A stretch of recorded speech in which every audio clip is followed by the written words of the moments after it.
And I'm an architect. Okay, got it. That you're recording. I'm an architect and an academic. I'm teaching architectural design at Central St. Martin's and University of Westminster. And I run Studio Scene, an interdisciplinary architecture practice that uses the means of performance and installations to examine space. I will be joined with Aliki Kilika, who is an architect, design lead at Imagination, and director of the Institute of Performance Architecture, VIPA.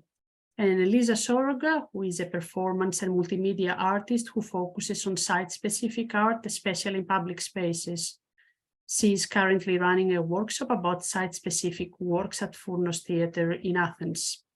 So performance architecture, it's an innovative direction of the architectural discipline, focusing on the sensorial and experiential elements of space and employing the human body as a drawing, thinking, making, sculpting, and cognitive tool for the production of space. The distinct disciplines of performance and architecture have both had a historical and contemporary presence in the vibrant city of Athens and its public spaces, where Performance Architecture School returns this summer. Exploring the intersection of the two disciplines in this unique city employs body, mind, and space in the reshaping of perceptions about the built and unbuilt environment, our movement and our sense, widening and grounding the experience at the same time. The rich cultural, social, and political background of Athens and the history of performance in the city provides endless inspiration, ground for study, and opportunities for creativity. The museums, archaeological spaces, art institutions, avant-garde groups, and vibrant and simultaneously politically charged public spaces form a key part of the school's program and inform the learning experience. We will be claiming and using those resources and questioning the notions of public space, public sphere, and citizenship.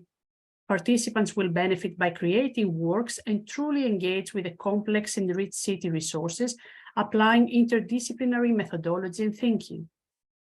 The course addresses anyone with an interest in architecture and performance, regardless of experience in either field, who wishes to gain a better understanding and create work around the meeting ground of the two. Participants must expect to challenge their body movements to some degree, whilst expanding their spatial understanding. And more precisely, their classes will run daily from the 27th to 31st of July this summer in the Historic Center of Athens.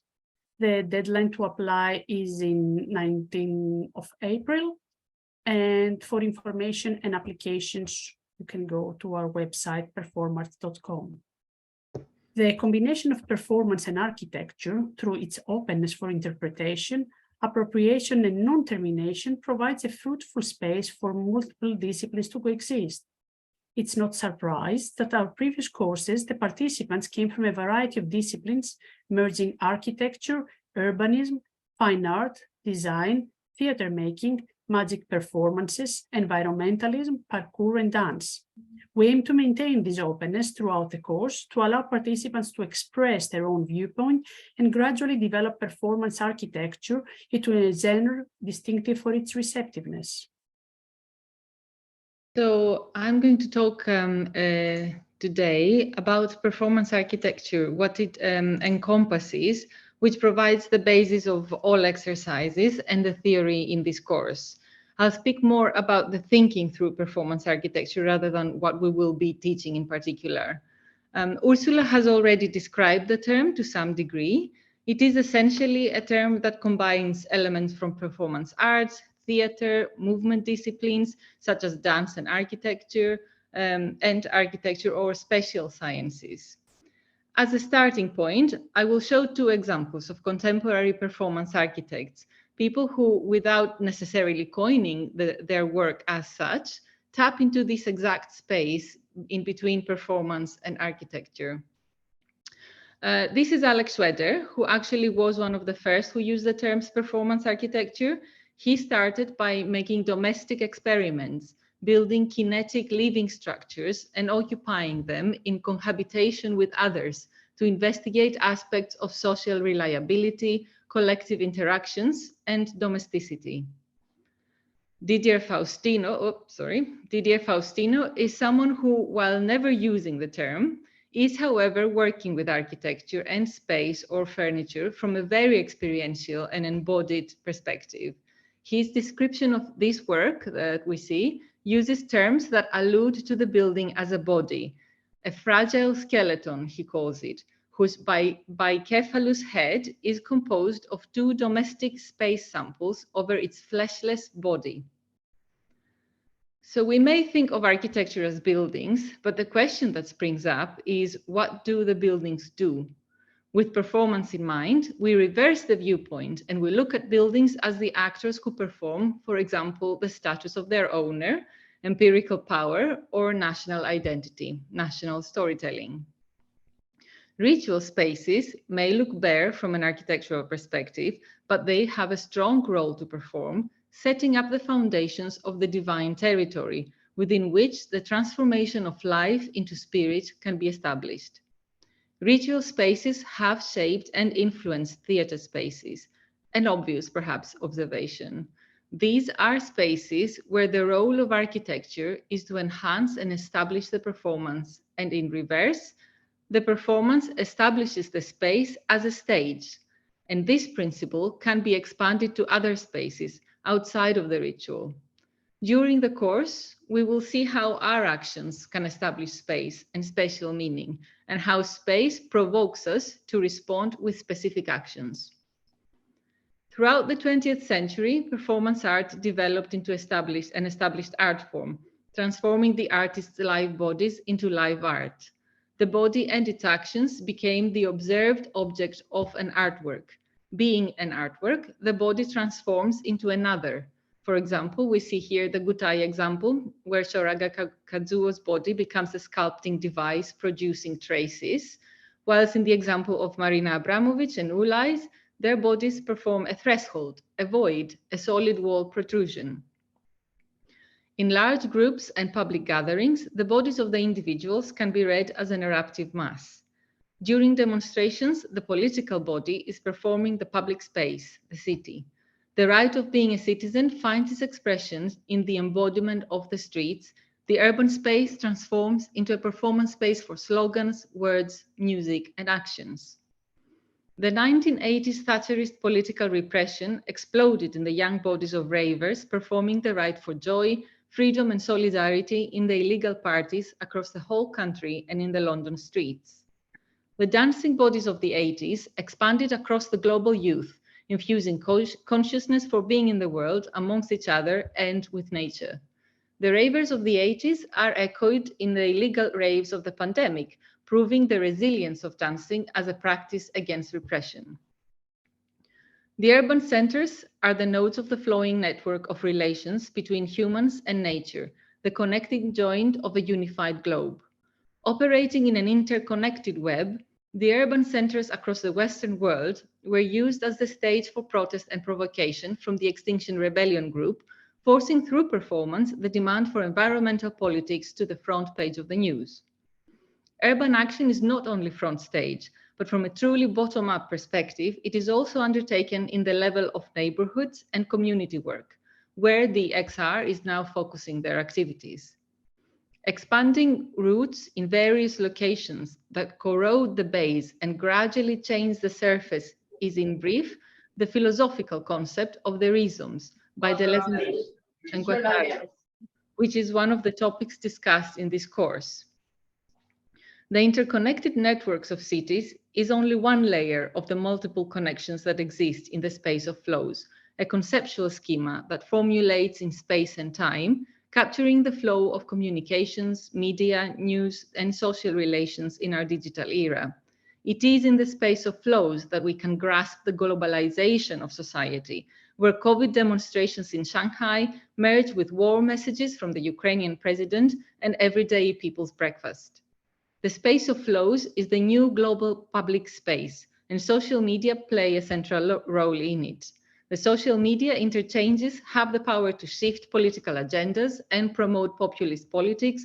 They can subvert our notion of public and private, of social circles and friendship, of fake and real, of the self and an avatar, of space and the metaverse.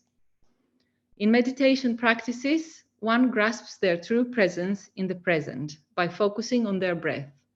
A simple walk around the block can grasp the presence in the present of one's public space. Everyday life in the city consists of the unobserved rituals, trajectories, rhythms, minuscule movements, spontaneous interactions, temporary pauses, loud and soft sounds of a multiplicity of individuals. This urban choreography performs the essence of the city to the external visitor who cares to listen. The psychology of its city can be observed in its everyday flow of events, so long as one maintains an alertness of the senses. The Royal Academy invited in 2014 renowned architectural practices to produce work for the exhibition Sensing Spaces. Architecture was temporarily removed from its utilitarian purpose to perform as a medium for awakening the senses, for triggering emotions and producing interactions with no more meaning than simply that of sensing. The exhibition merged spaces, sculptures, objects, and performances into one and the same substance to be experienced in unity. The architects of the Parthenon designed with light, sound, movement, storytelling, and perspectives to produce a grandiose complex for religion and culture. The pathway to the Acropolis goes up the hill from the ancient theatre of Dionysus, where drama was born.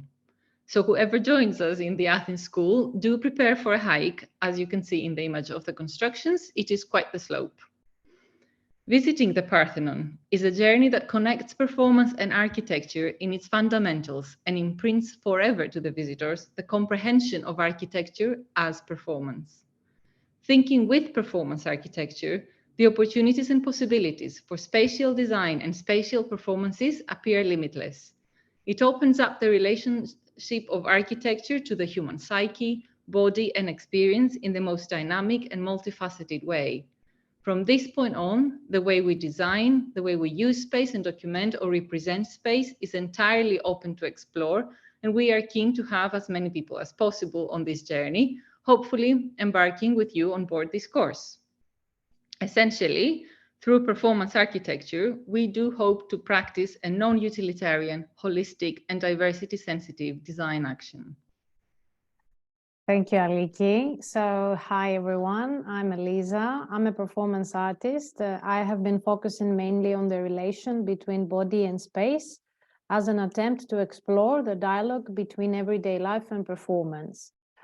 Together in this course, we're going to work towards practical exercises in performance making, taking into incorporating this, the spatial elements. I make mainly site-specific responsive works where the selected space defines the research and the development of a performance concept. First, when I work, I choose the space and then I start thinking about the work that I'm going to put in there.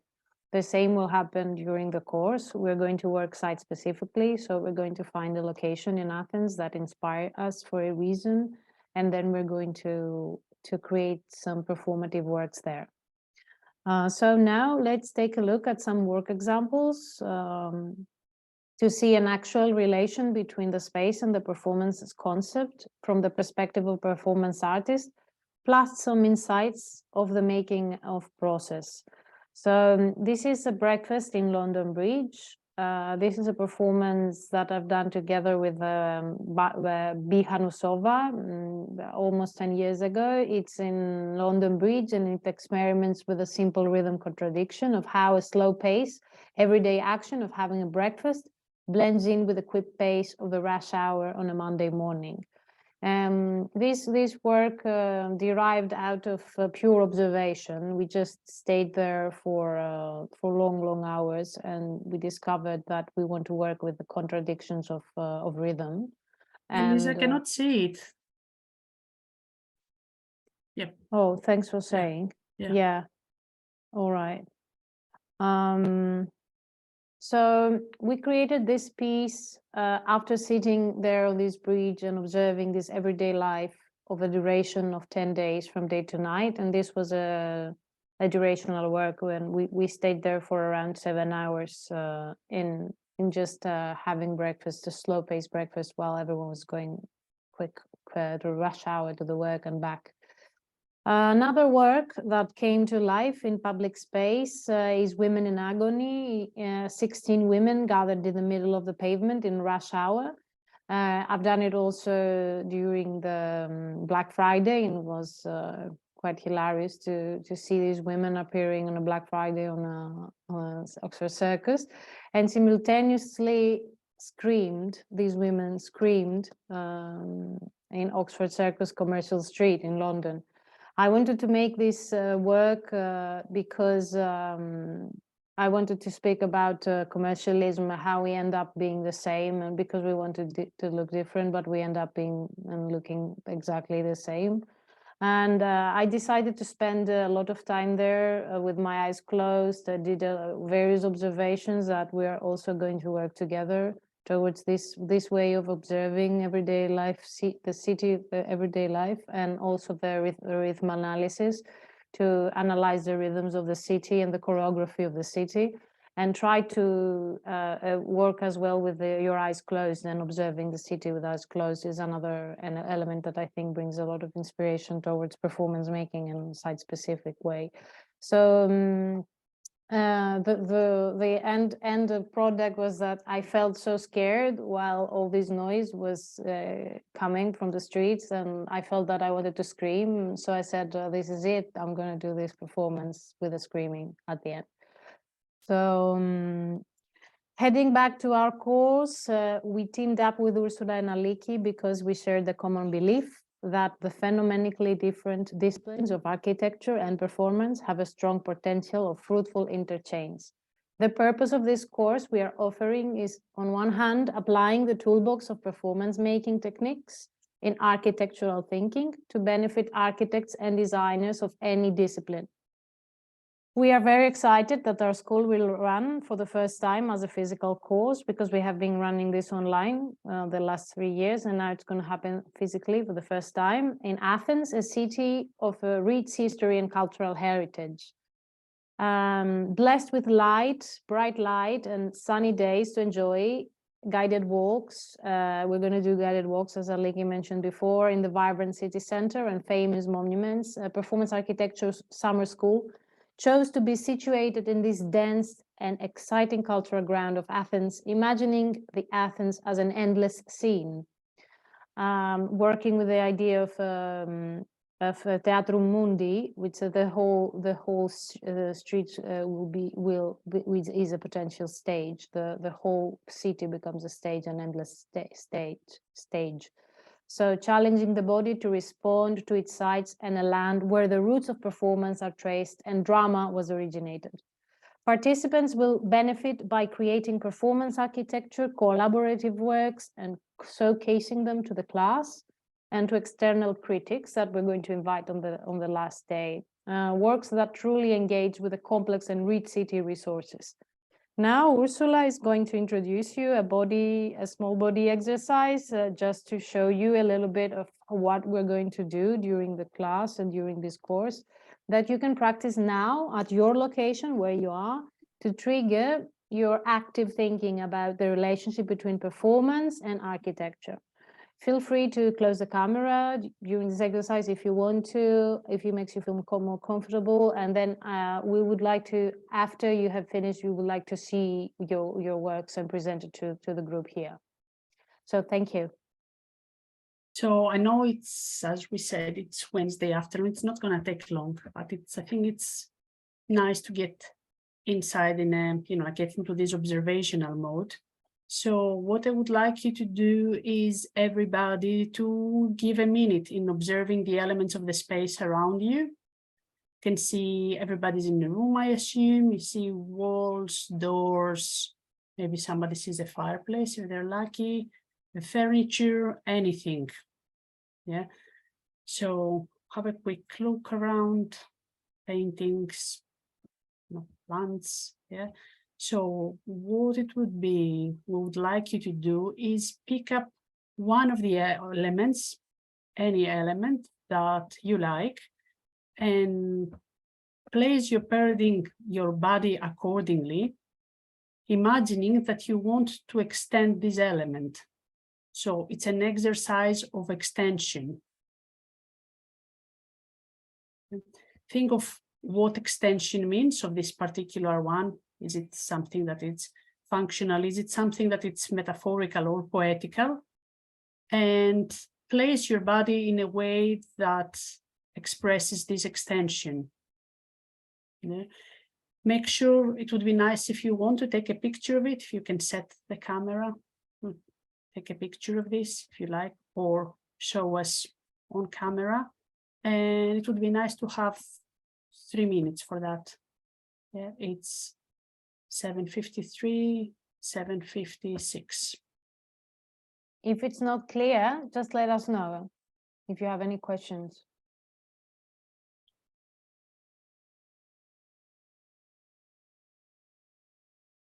First observe, then think of what is the extension, then place your body and take a picture if you wish.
And that's it, 56. So what it would be nice to see is now I'm going to give you 1 more minute to create a title for your work. Okay. It can be anything related with your emotions while doing this exercise, a part of a song, or any words you feel they represent this newly created space or object. So you have 1 more minute for that. The torture continues on a Wednesday evening. It's like, what did they want me to do? But it's good, I think.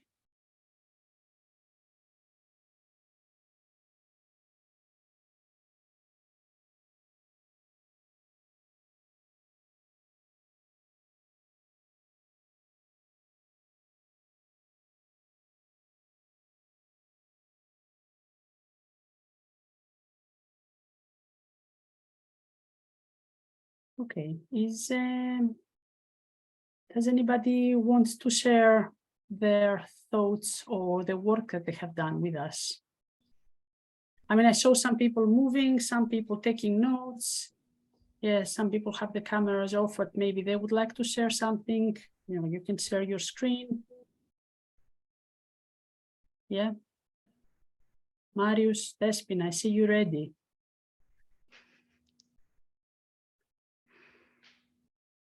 I use the stool that I have, which I'm now actually sitting on it, because you you talked like an extension. I have that stool which I like. And mainly I'm thinking because it's a long object. It's more like a, if you see the whole shape, it's more like a rectangular. So how could I emphasize this long side that it has? And first with my spine by sitting or standing with my whole body. So from a stool comes like a column, a whole column, like I don't know, a very fast Extension. research. And what's the Yeah, 'cause title that you gave to it? It came still, but by standing still with that, because I feel like if I become the extension of my stool, then we look together as a column, and Perfect. it feels for me quite stable, quite fixed, not something that moves easily.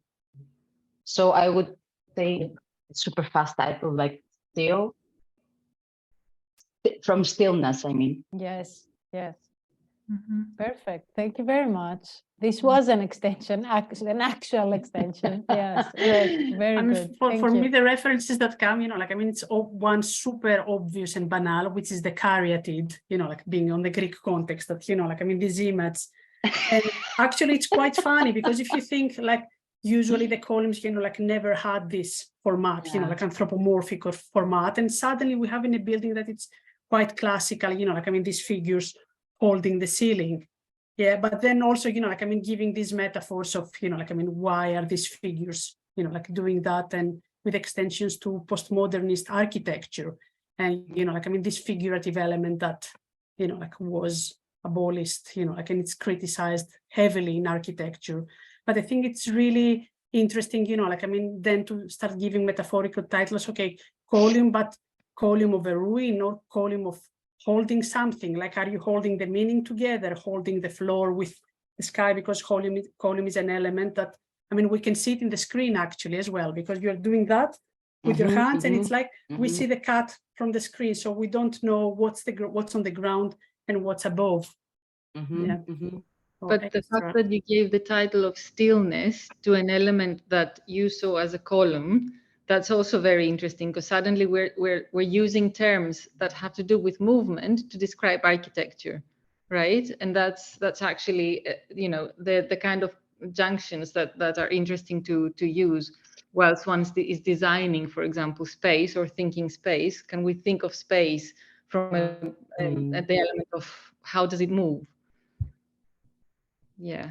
Great. Also, I really like the using a stool, and generally the objects that we use for seating is one of the theory parts that we do in the course, because the way that people sit are so different between cultures, and it just really affects how we see space immediately. Anyone else wants to share their extension in space with their body?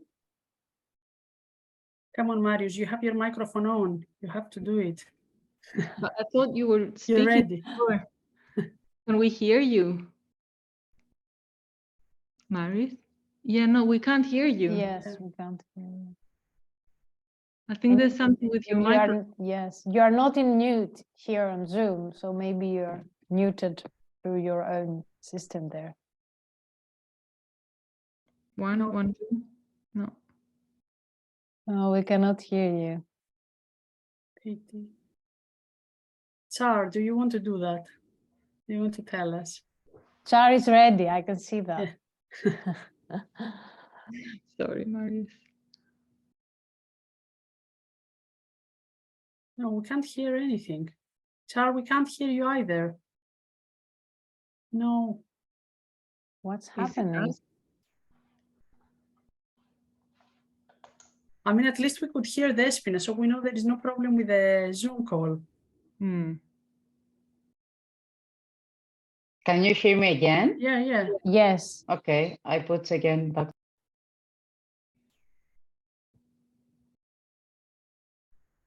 No. Sorry, people. No, no, Marius, we can't hear you. Char, we can't hear you. Anybody else? Alsbeta, Dan, Rachel. Have you joined from your browser?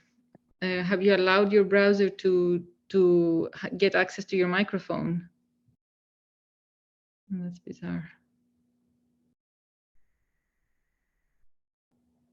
Okay, it's a If pity they that, disconnect and reconnect with the link, yeah, Yes. Char is Char just connect- did that now. Just connect Went to the- out and in again. Can you hear me now? Yes, Yeah. yes. Oh, okay. Finally. Okay, great. Hi, everyone. Hi. I chose the bed. I actually lay down like flat on the bed, but I tried to take a picture, but it's quite hard. So I only have the kind of Yeah.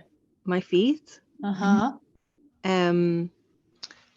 And yeah, I'm staying not in my own bed at the moment, and it's a single bed, so it's a bit too small for me. So I thought of extension as like I actually wanted to extend past the object. Yeah, and the title was Outgrown. Yeah. Okay. We are So- actually working with thresholds and wishes. During the course, we have an actual exercise that says make a wish about an object in the house or in the city that you want to change, and reenact it and act it out. So it's exactly what you did without knowing this exercise. But yeah, thank you very much for sharing that. Thank you. Can you hear me now? Yes. Yeah. Yes? Yes. Yes, Marius.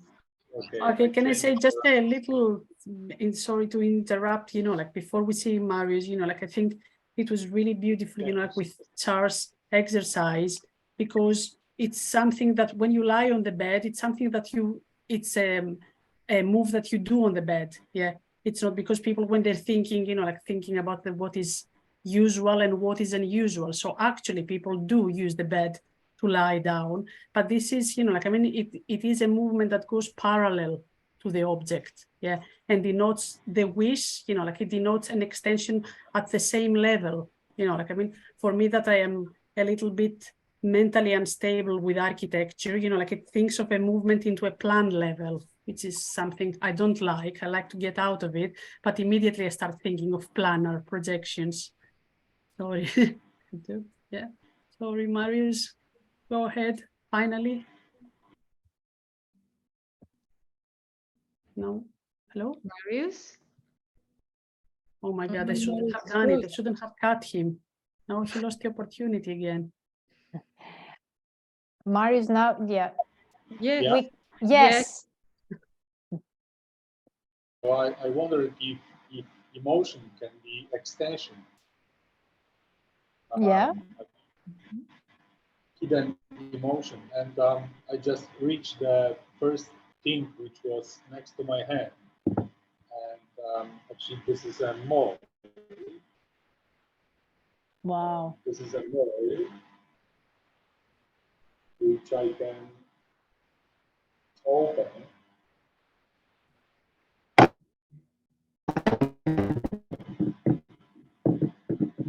Open the shell and then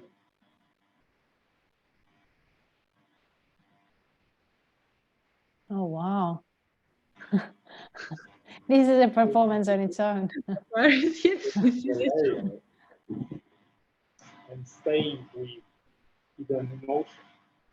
The society says smile. I'm trying to smile, but my smile is hidden. Sometimes isn't it? Sometimes it's not a really natural smile as it's here. So this is something this smile is made of concrete actually, and it's a sample as well. So this is kind of the experiment for me because this is new thing. I'm new in performance. I mean, I probably am not even able to say that I'm new in performance because I'm just interested in performance and I would like to do some performances. I have lots of ideas and I prepare some performances in my studio, but I have never done it before. So yeah, I was observing what you're doing, guys, and trying to understand it, trying to think what I can do actually. But I decided to just use my first idea. Well, you certainly extended your smile to us because everyone started. It would be great if I can extend my smile to you. You did. It was a great surprise to suddenly see all these faces appearing. Have you made this object? Have you made it? Yes. So I'm in my small studio now, and this is a mold of the sculpture. Yeah. And It was a very innovative way of using it in terms of performance. I mean, it was captivating because it created this element of what's going to happen next, which is it's always a thing that we work towards directing performances. We create a language of what's going to happen next, and then you surprised us because we didn't expect that, and that's already something, you know, towards the making of performance. Yeah, and interestingly enough, you know, like it would be nice to think of what's the space of this extension. Yeah, because the mask is very close to your space. So from a first image, you know, like it looks suffocating. You start revealing elements, but if it stays here, you know, like you're like, I'm actually trying to reveal something, but the space between these layers, they're very suffocating. So, you know, like, I mean, when you talk about extension, you know, like of an image, and you're actually displaying something that it's really closed and cramped, it would be nice to see how this space can maybe in between the layers, but also between the emotions can become bigger as a gesture in space, because they give the feeling of, you know, like something that it's really cramping and suffocating the screen. So I think it was quite interesting. So basically we are doing these exercises and negotiations. I mean, now we do it online, but also because, you know, like we want you to get out of the observer, the passive observer. Okay, let's see these girls, what they want to say with this course. Yeah? And all this is a sample of observational exercises that now they can happen in this limited space where you're seated tired in front of the screen, but we would like to dynamically start developing these exercises in public space. And to give you a sample of what could be an example of performative architecture in a very, very small scale, you know, like in front of the screen. So it would be great to see if you want to have any questions about our course, about things coming, something practical.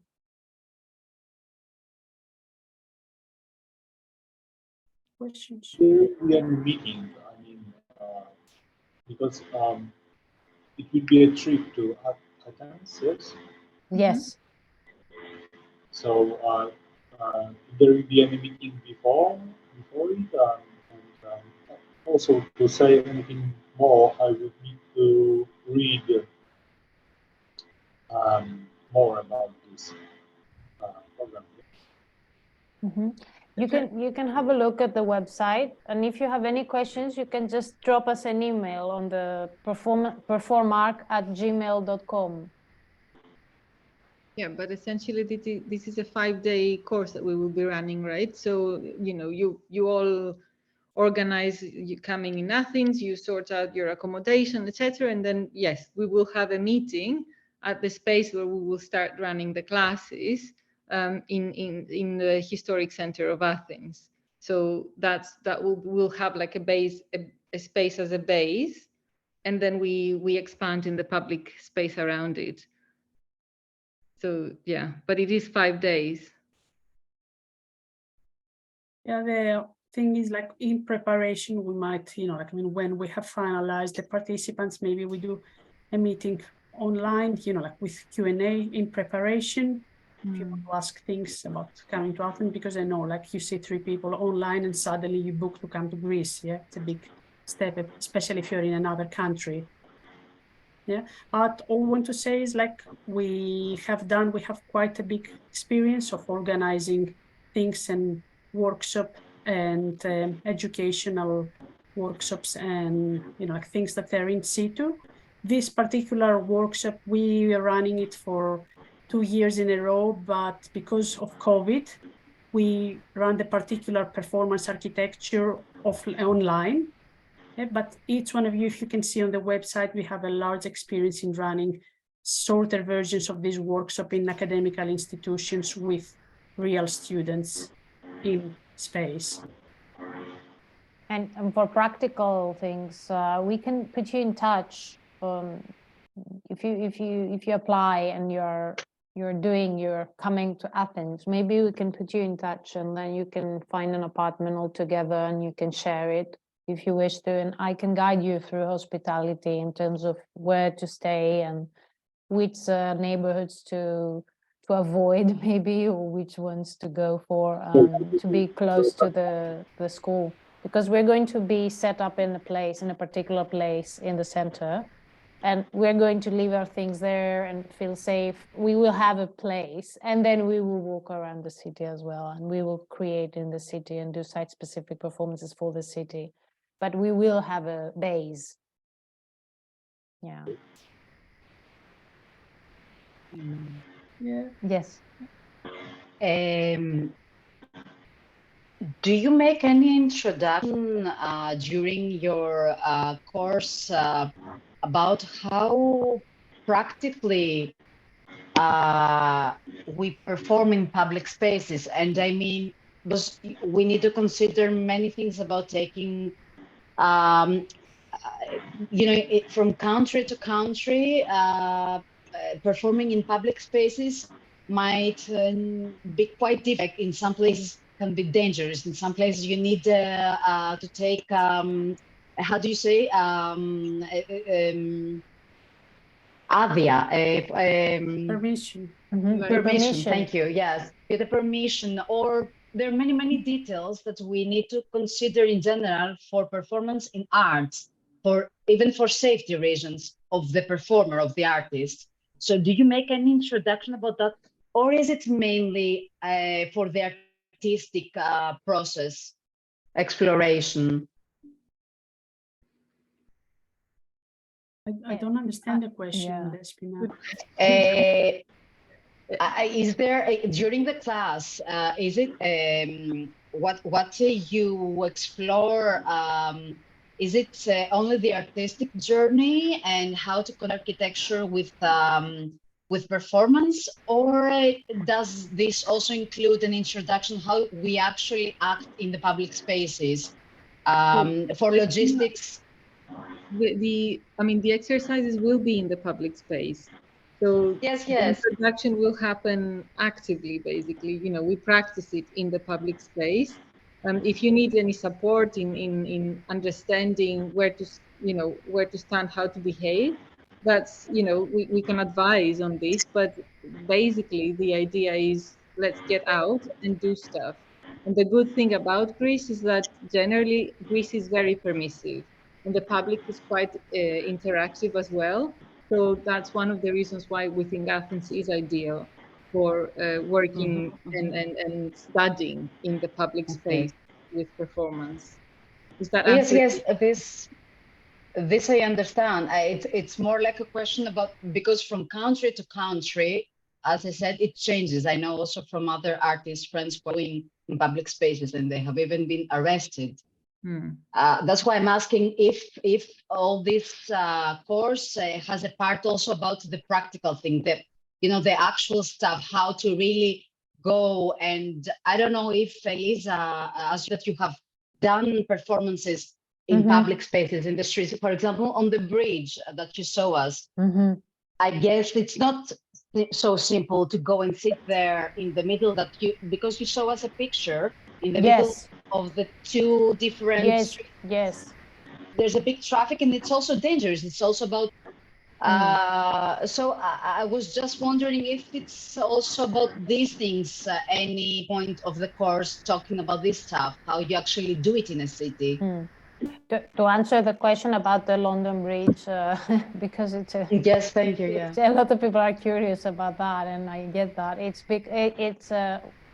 It's permitted because if you are less than 3 people, cast and crew, then you don't need a permission for that particular municipality, let's say. The borough of London Bridge Borough does have this restriction. It says if you're more than 3 people, then yes, you need to go through this legal process and get permission. But we were 3, a camera person and the 2 of us. So therefore, but we checked it out before we went there, and actually the police at some point they arrived, and they were super friendly, and they offered us tea, and they sat with us in the chairs, and it was a great experience with police. In Greece, nothing is really not allowed in that terms. I mean, we're going to work with the margins of what is allowed and what is not, and that is another thing that we want to work towards. The challenges of creating in public space, and these fine borders between allowed and not allowed. But of course, we're not going to be, we're not going to push you towards being arrested or something, but we're going to be always around. So. No, it wasn't about the course. It was about afterwards, out of the course, like an artist in the streets, how actually. But okay, I think you cover my question. Thank you. Yeah. I think this is really interesting when we were doing it online in lockdown, because then the regulations were really accentuated. And we were making very interesting conclusions. We were giving the exercises, and people had to go outside separately in a public space. So they had to go privately in their public spaces of their cities to perform the exercises. And there, what exactly you said, it was like super evident how each country had people from Taiwan, people from China, people from San Juan, everybody in online space with totally different regulations. So, actually there is no a guideline, I think ethics goes, Yeah, it was COVID regulations as well, right? So yeah, extra. Part of working in the public space is playing with the law and playing with what's allowed, and challenging things. Yeah, we had a question from I-10 and about accommodation. So, it's July, it's in Athens, and it's a pretty touristic city, the cost of accommodation. But if you are, we will know more about prices closer to the date, because there is so much in offer, they're from super cheap. In Greece, we even have from squats and cheap accommodation to very expensive 5-star accommodation, because it's so touristic, And also what we are proposing is stay closer to the city center, but if you're eager, to go a little bit further from the town, it's not impossible, Relatively, it's a relatively safe city, and it's also pretty touristic one, so there shouldn't be a problem, moving around and finding accommodation. But for precise prices, we don't know. But also, if you want to live somewhere further away from the city's historic center, which is going to be the more expensive accommodation, the transportation is really good in Athens as well. Especially to take you to the historic city, they've definitely sorted that for the tourists. So it's that is also a possibility. You can check the prices just to have an idea. Sorry, Tara, you want to ask something? Yeah, thank you. No, just off, just wondering how easy it is to cycle in Athens if you were to have a bike. All I of my was cycling friends for cycle. years in Athens. All of my and- friends do cycling, but Yeah. I'm Yeah. really afraid I would never do it. But there Oh, are really? a lot of people that they Yeah. go I was with the cycling bikes. in Athens. Yeah. I mean, are you in London, Tara? Yeah. Okay, if It's you can similar. cycle in It's similar. London, you can cycle in Athens. Okay, great. But it's not as narrow. It's a little bit more aggressive with the cars, but actually London is quite aggressive. What's the big difference is that Athens is quite hilly. Hmm. So you need to be comfortable with slopes. So And no the fixes, roads maybe a are not mountain fixed. bike. Yeah. And there are a lot of roads that are not fixed, so there are a lot of bumps and yeah. And It's- carry with you all the chains that you have from London, like, because they're stealing bikes in the same speed. Okay. Thank you.